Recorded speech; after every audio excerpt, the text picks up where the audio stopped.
हाणे महिमाननि जे सामने दाल रखंदासीं त ख़राब लगदो। मां सां हिकिड़ो तरीक़ो आहे, वे त तोखे सम्झायां वे।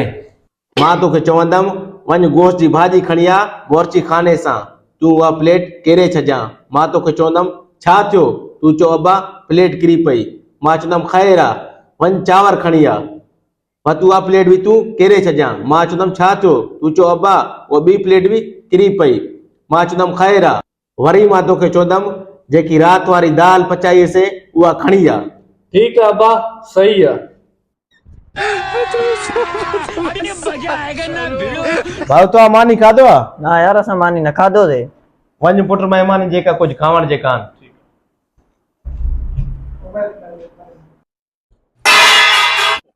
छा थियो पुट?